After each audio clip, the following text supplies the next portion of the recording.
Para acceder al modelo de calificación, para acceder a las categorías y a las actividades evaluables, tendremos que hacerlo a través de el menú. Tenemos en la parte inferior de la pantalla inicial de Iseneca la opción menú, la seleccionamos y una vez que se despliega el menú, elegimos la opción cuaderno de clase. Cuando elegimos la opción cuaderno de clase, la pantalla que nos aparece nos indica las opciones del cuaderno, que son cuaderno, resumen del cuaderno y propuesta de calificación, que sería la primera parte, y después vienen los parámetros, que es la parte que vamos a ver ahora. Los parámetros están categorías, modelo de calificación, actitud y actividades evaluables. Si nosotros vamos a categorías, lo que vemos son esos instrumentos de evaluación que vamos a utilizar, en el cual vienen actividades diarias, trabajos, tareas, exámenes. Estas las podemos diseñar nosotros. Por defecto vienen unas que podemos eliminar y crear las nuestras. Cada una de estas actividades, cada una de estas categorías, aparte de tener un nombre largo, tiene un nombre breve, que es el que va a aparecer después en la parte superior de cada una de las columnas, de las pestañas que van a aparecer en el cuaderno cuando voy a indicar las calificaciones, o en el resumen del cuaderno cuando vea las calificaciones, el resumen de calificaciones que he puesto. Así que tenéis que reconocer ese nombre corto relacionado con el nombre extenso más largo, para que cuando visualmente veáis el cuaderno, el resumen del cuaderno, sepáis a qué categoría corresponde cada una. Así que no podéis poner el mismo nombre corto a dos categorías distintas. Después el orden es el orden en el que van a aparecer dentro del cuaderno. Es decir, que si nosotros vemos que existe un orden, normalmente van de 10 en 10, sería, primero aparecería 10, segundo 20, tercero 30, cuarto 40, en este caso pone 0, 2, 20 o 30, pero eso establece el orden. ¿Por qué se ponen tanta diferencia de números en el orden? Pues por si queremos incluir una categoría en medio de dos categorías, por ejemplo, entre tareas y exámenes, como aparece ahí, queremos incluir una categoría que se llame pruebas escritas o exposiciones, ¿no?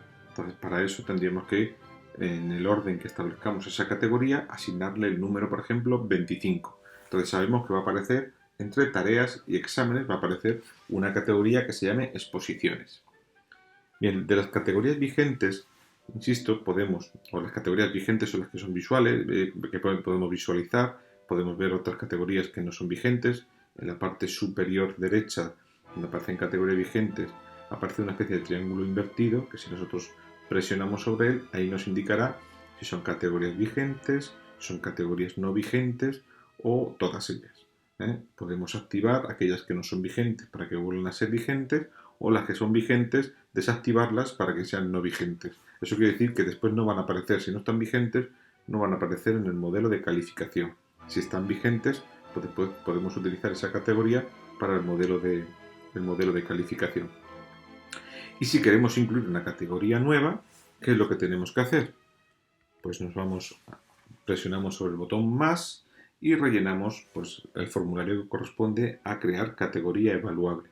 En la parte superior aparece descripción, en la que haremos una frasecita breve que indique qué categoría es, por ejemplo, exposiciones en clase. Podría ser pues, una descripción breve. Después, en abreviatura, tenemos que poner ese nombre cortito de 3, 4, 5 letras que nos ayuden a entender qué categoría es. Por ejemplo, si es exposición en clase, puedo poner expo. El orden es lo que hemos comentado antes. Si yo quiero que aparezca entre tareas y exámenes dentro de las categorías vigentes, pues tendría que poner como orden, tendría que poner por ejemplo 25. Y ya me garantizo que va a aparecer entre ambas. Después, las categorías las podemos diseñar como si fuesen diarias o no. Mi consejo es que las pongáis siempre diarias, porque de esa forma, después, sobre todo cuando vayamos a evaluar sobre todo cuando trabajamos con competencias y con criterios de evaluación, si nosotros no tenemos activada la opción de categoría de actividad diaria, nos vamos a encontrar que no vamos a encontrar los criterios de evaluación para poder asignar esos criterios de evaluación a la actividad evaluable que estamos creando. Pero bueno, en este caso podrían ser actividades diarias aquellas como trabajos o actividades que se hacen en clase todos los días, y actividades no diarias que nos hacen todos los días, por ejemplo un examen. Después, si se encuentra vigente o no. En este caso, pues como vamos a crear una nueva, la vamos a dejar vigente. Y una vez que ya hemos rellenado todo el formulario, pues simplemente le damos a guardar. Aquí, por ejemplo, en esta he creado una categoría que se llama controles, he puesto como abreviatura control, le he dado orden 25, con lo cual le voy a garantizar que va a estar entre tareas y exámenes, y le doy a guardar. Bien, también puedo editar aquellas categorías que ya están creadas. Por ejemplo, en este caso, la de actividades diarias, presiono sobre ella y en el momento que presiono aparece pues toda la información relacionada con esa categoría. Puedo cambiar el orden, puedo hacer que sea desactivar que sea una actividad diaria, incluso desactivarla que sea vigente, o incluso cambiarle el nombre y la abreviatura, o incluso borrarla. Pero tened en cuenta una cosa, que para borrar una categoría tenéis que aseguraros que no tiene relacionada esta categoría en ninguna actividad evaluable. Si hay alguna actividad evaluable que esté relacionada con la categoría, no os va a dejar eliminar la categoría. Bien, en cuanto al modelo de calificación, lo que os he comentado antes, el modelo de calificación se tiene que diseñar uno por cada uno de los niveles y por cada una de las asignaturas. Es decir, que si yo doy en un curso, en un nivel, doy 2 asignaturas, puedo crear un modelo de calificación para cada una de las asignaturas.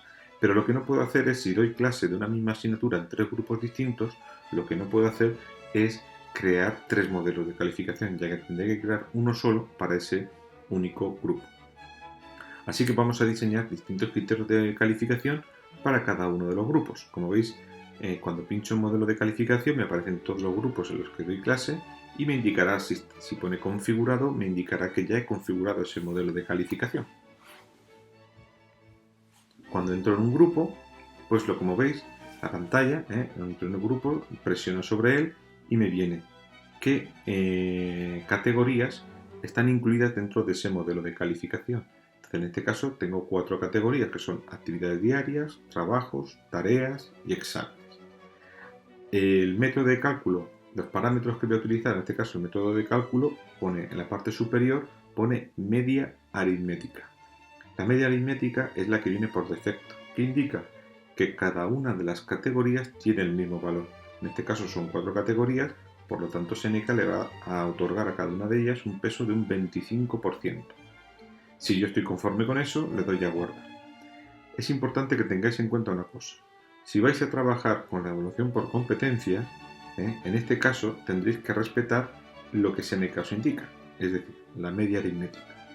Si vosotros vais a hacer un modelo de calificación más tradicional, con calificaciones de actividades y exámenes, pues lo que tendréis que hacer entonces es, si creéis vosotros que los exámenes deben tener más peso, tendréis que cambiar la media aritmética por la media ponderada. ¿Cómo se hace? Pues seleccionamos método de cálculo y cuando seleccionamos método de cálculo nos va a desplegar una ventanita en la que nos dice seleccione un tipo de media. En este caso seleccionamos media ponderada. Cuando seleccionamos la media ponderada, entonces ahí ya se activan las casillas que corresponden con cada una de las categorías. Y ahí sí le podremos otorgar un porcentaje, un valor a cada una de las categorías. Tened en cuenta que el valor que le tenéis que dar a cada una de las categorías al final debe sumar un total de 100. En este caso, por 20% para actividades diarias, 50% para trabajos, 10% para tareas y un 20% para exámenes. Si estoy conforme con esa media ponderada, le doy a guardar.